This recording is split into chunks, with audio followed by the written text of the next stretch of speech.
Service Advisory.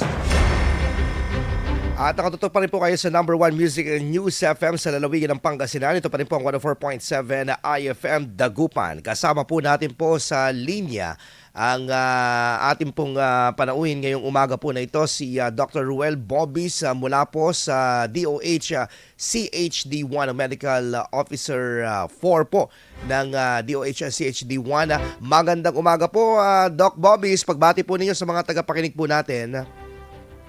Isang magandang umaga po sa lahat ng nanonood at nakikinig sa inyong programa. Isang malusog na umaga po sa ating lahat. Yes, Doc. Ngayon pong kaliwat kanan po ang pag-uulan at pagbabalik eskwela rin po ng ating po mga estudyante. Kamustahin lang po namin po ang tala po ngayon po ng DOH CHD1 sa inyo pong surveillance po no, na ginagawa yung pong mga naitala po natin po na mga may matataas na datos po na sakit dito po sa ating pong rehiyon. Ngayong panahon po ngayon, Doc Bobis.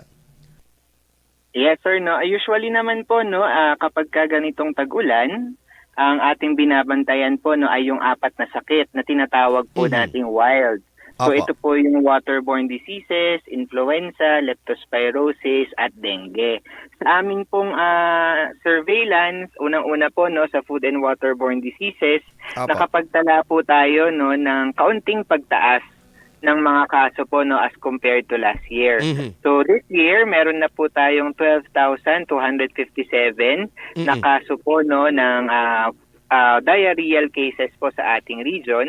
Mas mataas po ito ng 14% kaysa po last year. Sa influenza-like illness naman po, meron din po tayong kaunting pagtaas. Nagkaroon po tayo no ng 6,779 na kaso po ng influenza-like illness ngayong taon. And this is 22.4% increase. Ang magandang balita pagdating po sa leptospirosis at dengue, nagkaroon po tayo ng pagbaba ng kaso. Sa dengue po no, tayo ay nagkaroon ng 18% decrease from last year po. Ang total number of cases po natin ngayon ay nasa 2,168. And sa leptospirosis, meron po tayong 15.9% na decrease. Ang total cases naman po natin no ay 37. Ayun. Okay, so ito po pala yung sa wild na mga ano po, na mga acronym po, na mga sakit po na ano po ito. Ito po yung mga tumataas po ngayon po sa mga panahon po na ito. Anyway, nasaan na po dito ngayon? Meron pa po bang COVID-19 na Doc Ruel na binabantayan po dito po sa ating pong rehiyon? Yes po no, ang COVID-19 sir, paalala lang natin sa lahat no, hindi po talaga yan nawala. So hanggang ngayon po no, meron pa rin po tayong surveillance diyan at hanggang ngayon nakakapagtala pa rin po tayo ng mga bagong kaso po ng COVID-19 dito po sa ating region. So this ano po no, tayo po ay nakapagtala ng average na 9 cases po no noong nakaraang linggo. So, yun po ang ating sinasabi, no, kahit na wala na po yung public health emergency, nakakapagtala pa rin po tayo ng mga bagong kaso kada araw po. At hindi dapat walang bahala pa rin po ito, Doc Bobis, lalo po yung may mga comorbidities po. Yes, tama kayo po, no. Bagamat yung mga bakunado po nating mga kababayan, maaari lang po silang magkaroon no ng mild to moderate no na sintomas kapag ka nagka-COVID-19. Ang medyo delikado po yung may mga senior citizen, yung may mga karamdaman at yung may mga immunocompromised na kondisyon. So kapag sila po no ay nagkaroon ng COVID-19, mas prone po no o mas mataas yung risk na sila po ay magkaroon ng severe complications dahil po dito. Sa monitoring po, isa rin po dito ang binabantayan yung dengue po, lalo po sa mga bata, Doc Bobis. Kamusta po yung datos po ng mga per province po dito sa ating Region 1 when it comes into dengue cases po natin?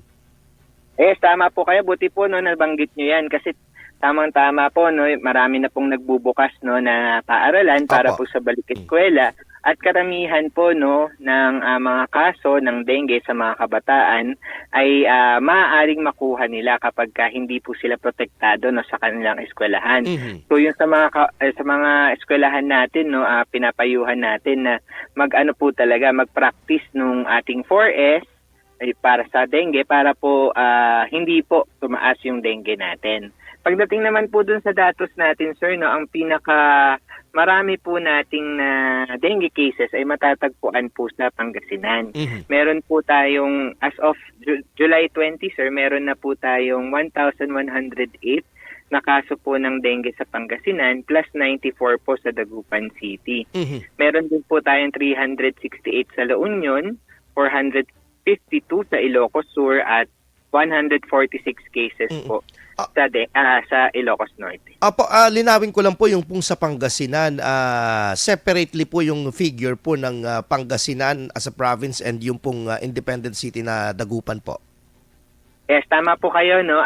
Separate po yan. So kung atin pong susumahin, mahigit kumulang po 1,200 cases na po ng dengue ang meron po tayo sa Pangasinan. Okay. Sir, ano pong mga intervention po ng DOH at CHD1 sa ating pong rehiyon ang ginagawa po, mga intervention, mga programa, proyekto po para po at least ito lalong-lalo na yung nabanggit nyo po na 4 na mga top diseases na binabantayan po ngayon ng ating pong kagawaran para hindi po dumami pa at maging problema po ng ating komunidad. Yes po, no. Tayo po sa Department of Health, naniniwala po tayo no na prevention is better than cure. So, ang unang-una po nating ginagawa ay before pa po no na magsimula ang tag-ulan, nagbigay na po tayo ng mga commodities no sa ating mga provincial health office para magamit po sa kanilang prevention.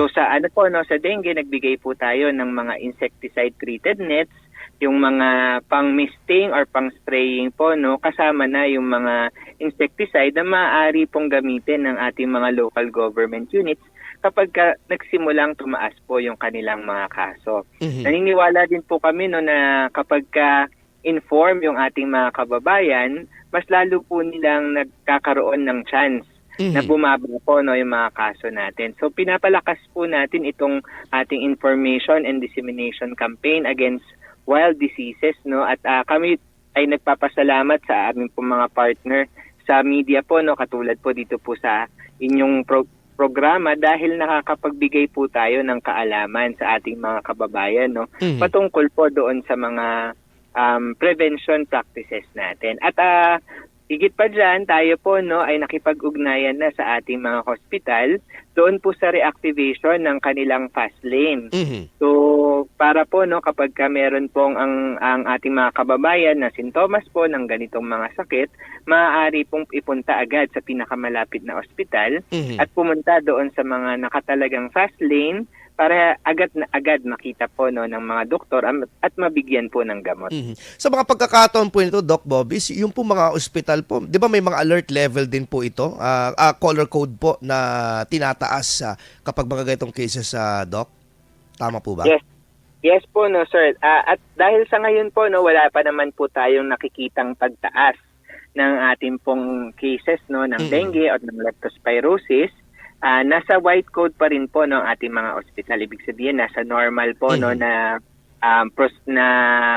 status ang ating mga ospital. So kapag nakita po natin upon our surveillance na tumataas po no yung kaso ng ating leptospirosis or ng ating dengue, especially after nung mga nagdaang pag-ulan po, no, maaari po natin yang itaas sa blue code at sa red code, depende po no dun sa sitwasyon. Pero sa ngayon nga po, no, ang sinasabi natin, wala po tayong nakikitang pagtaas ng ating pong mga kaso ng dengue at leptospirosis at patuloy po tayong magmamonitor para dito. Opo. Do you have data, Doc, sa leptospirosis sa mga probinsya po natin sa ngayon? Opo, sir. Sa leptospirosis, sir, ang pinakamarami pa rin po no ay nakikita po natin sa Pangasinan. Meron po tayong 12 plus 4 po no sa Dagupan City. So all in all, parang 16 po na cases ng leptospirosis ang nakita na natin sa Pangasinan as of July 20. Meron din po tayong 9 sa Ilocos Sur, 8 sa La Union at 4 sa Ilocos Norte. Unfortunately, sa leptospirosis, meron po tayong reported na 7 mortality po no or pagkamatay dahil dito. Dalawa po sa Ilocos Sur, La Union at Pangasinan at isa po sa Ilocos Norte. Apo, mayroon pong binibigay po na gamot po yung pong mga healthcare unit po natin po sa mga rural areas at saka sa mga ibang city health office at municipal. Ano po ang ano po natin dito po? Paalala po natin na before uminom po nitong ano po yung gamot po ulit dito, yung parang prevention muna bago lumusong o nakalusong po ba? Paano po ba inupin po itong Paralox? Tama po ba, Doc? Ano ang tawag po dito?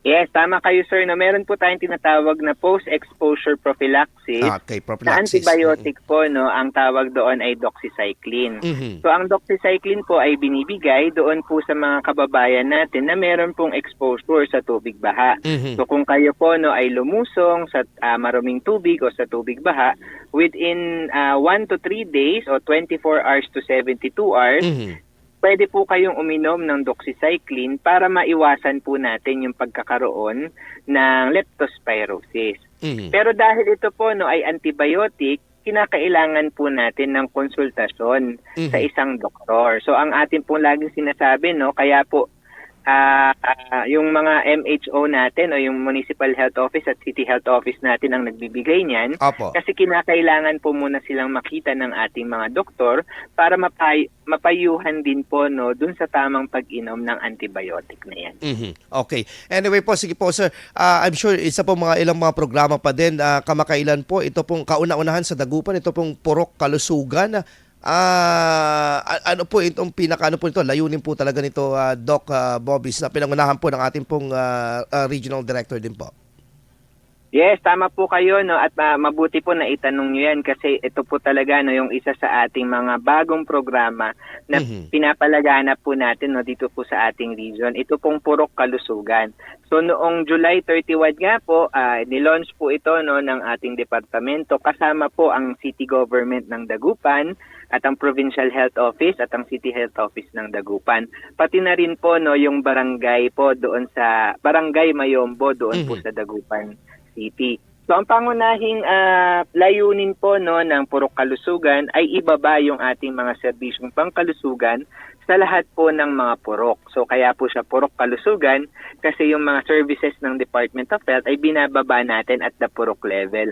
So ito na po no yung pinaka-closest o yung pinakamalapit na pwede naming ilapit no or ibaba yung ating mga serbisyo para mas maramdaman po doon sa ating mga purok. So noong July 31 nga po, doon po sa Purok Insider, no, doon po sa Dagupan City, nagkaroon po tayo ng iba't ibang serbisyo katulad po ng screening para sa mga lifestyle-related diseases katulad ng diabetes, cancer at hypertension. Nagkaroon din po tayo no ng TB screening, oral health screening, nutrition screening, HIV screening, pati na rin po pagbabakuna at family planning.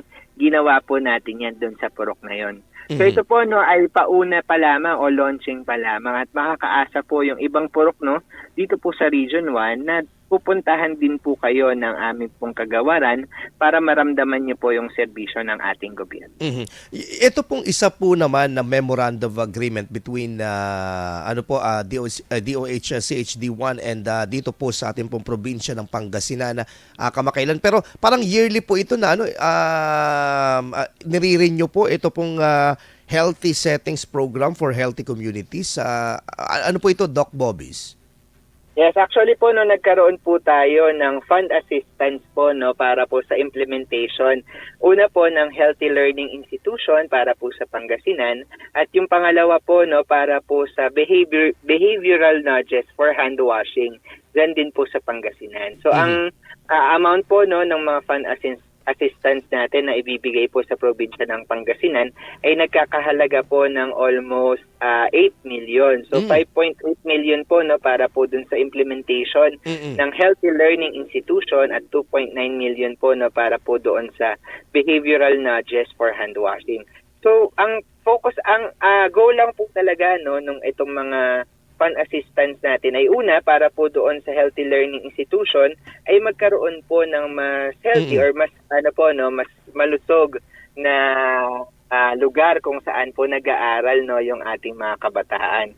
So meron po tayong siyam na elementary school po no na pipiliin para po bigyan po natin ng healthy learning assistance at pagkaroon po no ng mas malusog na setting. Doon naman po sa ating mga doon po no sa pangalawa po nating memorandum of agreement doon po sa ating behavioral nudges for hand washing, ang gagawin po natin no ay magi-install po tayo ng mga hand washing facilities sa 6 na pilot sites sa probinsya po ng Pangasinan at ang mamimili po nito no ay yung ating Provincial Health Office. So lahat po ito ay atin pong ginagawa para mapalawig po no or ma-improve po yung kamalayan o yung awareness po no ng ating mga kababayan patungkol po sa health promotion at health-seeking behavior. Okay, panghuli na lamang po, Doc Bobis, ito pong mga super health centers kasi excited po lahat po ng mga benepisyaryo po ng mga lugar po sa rehiyon po natin. Ilan na po ba yung napapatayo po natin po na super health centers po sa ating pong rehiyon? And per province po, kung meron po tayong number o figure na po na ma-identify, yung totally complete na po at talagang operational na, Doc Bobis?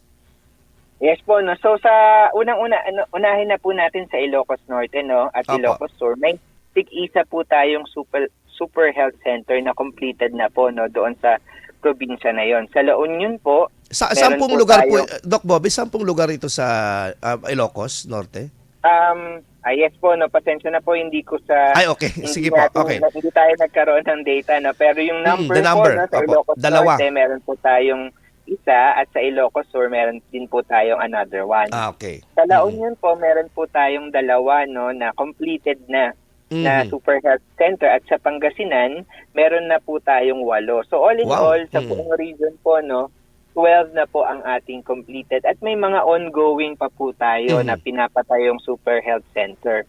At meron pa rin po tayong mga hindi pa nasisimulan. No? So sa Ilocos Norte, meron po tayong 4 na ongoing na construction po ng super health center at 4 pa na hindi nasisimulan. Sa Ilocos Sur po, 3 pa ang ongoing natin at meron pa pong 2 no, na nakaplano pong simulan natin. Sa La Union, 2 po ang ongoing at 2 pa po ang not yet started. At sa Pangasinan, 11 po ang ongoing natin na super health center at meron pa po tayong 7 na nakaplano po no na ipatayo daan po sa Pangasinan. Okay. Doc Bobis, if maano lang po natin po, ano po ba yung mga major challenges po? Bakit hindi po agad-agad mapatayo pa? Ayan po, siyempre po kailangan din kasi natin ng talagang masusing koordinasyon no doon po sa ating mga local government units kasi kailangan po natin no ng mga requirements katulad po ng land requirements at yung mga infrastructure requirements po no para talagang nakasunod po doon po sa standards ng Department of Health yung ipapatayo po nating super health center. May mga set po kasi no na standards na at itinalaga po ang ating departamento para mapanatili po natin yung quality ng serbisyo. So ito po no yung ating mga patuloy po na kino-coordinate sa ating mga local government units at rest assured naman po no na ito po ay masisimulan agad-agad kapag yung mga requirements na po na yun ay natapos na po natin. Apo, mensahe na lamang po mula po sa inyo, paalala sa ating pong mga magulang, mga mag-aaral at syempre yung ating pong buong pamayanan po dito po sa Rehiyon 1. Doc? Yes po, no? So sa lahat po ng mga nakikinig sa panahon ng tag-ulan, pinapaalalahanan po no ng Department of Health ang publiko na maging alerto at handa. Partikular na tandaan po natin ang mga sumusunod para makaiwas po tayo sa sakit na wild o food and waterborne diseases, influenza-like illness, leptospirosis at dengue. Ugaliin po nating magugas ng kamay, panatilihin po nating malinis ang katawan at kapaligiran, tiyakin po nating malinis ang pagkain at inumin, iwasan po natin no, na lumusong o lumangoy sa maruming tubig o tubig baha, at maghugas po tayo ng mga gamit po ang malinis na tubig, siguraduhin po natin kompleto ang bakuna ng ating pamilya, at makiisa po tayo at suportahan natin ang mga hakbang sa inyong lokal na komunidad at mga proyekto ng gobyerno laban po sa sakit na ito. Lagi po nating tatandaan, sa Healthy Pilipinas, bawat buhay ay mahalaga. Maraming salamat po. Dr. Ruel Bobis po, Medical Officer 4 ng DOH CHD1. Sir, ingat po at mabuhay po kayo, sir. Maraming salamat po. Ingat po tayong lahat.